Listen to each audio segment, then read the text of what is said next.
Tagazok, noble paysan, je suis Zuriki, le mineur. Vous avez pu me trouver sérieux, ennuyeux et même chiant. Donc, on va arrêter YouTube. C'est fini. Les gars, on plie les gaules et on se tire. Non, je déconne, je reste. Eh, vous êtes complètement fou. Enfin, ou alors c'est moi qui est fou. Ça dépend. Juste avant de traiter la vidéo, on va parler d'un petit truc. Ça. Non, je ne tolère pas que l'on m'insulte gratifiamment comme ça. Je sais même pas si ça se dit, mais je le dis. Parce que je suis pimp, bordel de bon sang de bois. Alors non, je ne lis pas. Je me débrouille comme je peux, ok? J'essaie de me donner à 60%, mais apparemment ça ne vous satisfait pas. Donc dans ces conditions, eh bah écoutez, on va se donner à 100%. Bon, Krabs, va chercher la TNT. Vous êtes prêts pour un tempérament explosif? Alors c'est parti. On se retrouve aujourd'hui pour les forts accords de la Belle et la Bête. Non. On se retrouve aujourd'hui pour les forts accords de...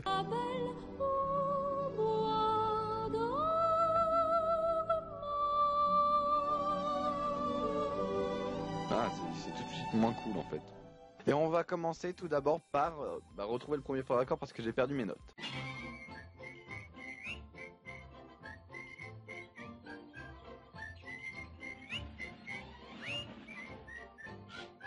Excusez-moi pour cette erreur de débutant.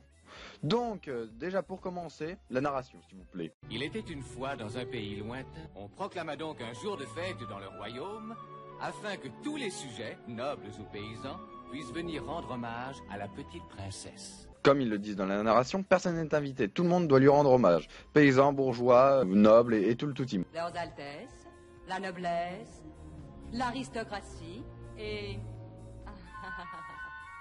Il y a aussi la racaille. Je me sens vexée, sachez-le, de ne pas avoir eu d'invitation.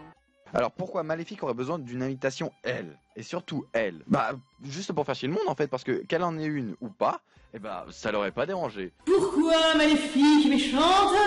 Parce qu'elle aime faire chier. Merci princesse pour cette imitation qui était splendide. Alors, à 8 minutes 29, il y a un nouveau bruitage quand Maléfique tape du bâton sur le sol. Bon, en VHS on l'avait pas, mais bon, c'est pas trop grave. Hein. Lorsque le roi ordonne à ses soldats d'arrêter la sorcière #Maléfique, on voit que ils ont tous la même tête, punaise.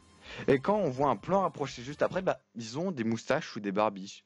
Qu'est-ce qui s'est passé? Alors, ce genre de choses me dérange pas. À partir du moment où vous me le mettez dès le début. Regardez, juste après, on voit qu'ils ont des moustaches. Je promets qu'au bout de 100 ans, tu seras éveillé par le baiser d'un prince charmant. Au bout de 100 ans ou à la fin du film? Nous avons un problème de mathématiques avec le théorème de Pithalès.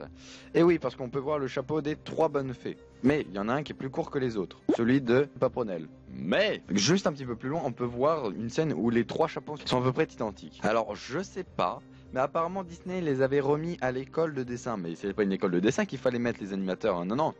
C'est une école de mathématiques, un petit peu plus loin dans le temps, dans environ... À l'approche du 16e anniversaire de la princesse Aurore. Voilà, merci la voix off. On peut s'en rendre compte que Maléfique a une bague de couleur noire avec un contour marron. Or, au début du film, quand elle fait son apparition, on peut clairement voir que sa bague a un contour jaune. Donc soit elle a changé de bague, soit bah c'est un fort accord ou alors une erreur de colorisme. En fin de compte, ça devient vachement fréquent les erreurs de colorisme. Nouvelle petite nouveauté aussi, nous allons inviter des invités. Ce que je dis n'a aucun sens.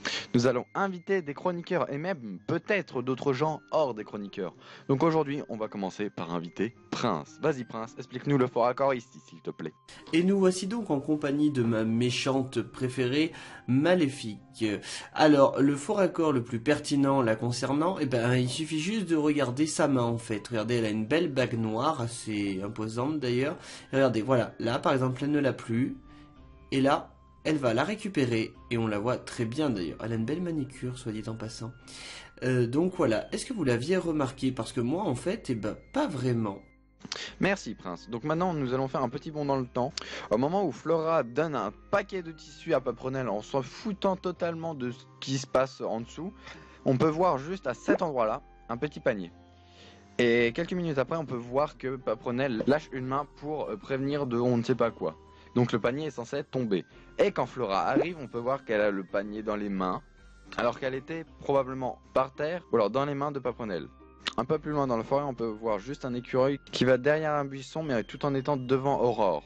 Et juste après ça, on peut voir qu'il est derrière Aurore. Donc je suis désolé, c'est plus une école de dessin, c'est une école de mathématiques, c'est déclaré. Là, c'est une erreur de perspective. T'apprends ça en 4e, mon vieux. N'allez pas me faire croire que ce sont ces deux piafs qui maintiennent ce gros hibou dans cette cape alors que les manches sont courbées. Non. Ça requiert de la magie. Je ne vois pas d'autre explication. Alors apparemment, le prince est malade et a un problème sanguin. Parce que l'on peut voir ses mains qui ne sont pas de la même couleur que son visage. Une dizaine de minutes plus loin, on découvre un nouvel item magique, la bouteille sans fond. Le roi Stéphane et le roi Hubert sont en train de se servir d'un excellent vin qui date de la naissance de Aurore. Mais ce vin, en fin de compte, n'a pas de fond quand il est apporté. Ils peuvent se servir 1, 2, 3, 4, je sais même pas combien de verres, il y en a beaucoup trop. Ils remplissent un tiers d'une gondoline. Faut peut-être pas déconner. Pendant une scène de querelle entre les deux rois, on peut voir que Hubert avait saisi un poisson pour attaquer Stéphane et juste après une petite rigolade, il le range à sa ceinture et là, pouf, il n'y a plus de poisson, il a disparu. Les yeux de Pâquerette sont normalement marrons, n'est-ce pas? Oui, c'est exact. Alors pourquoi dans cette scène ils sont bleus? Encore une erreur de colorisme.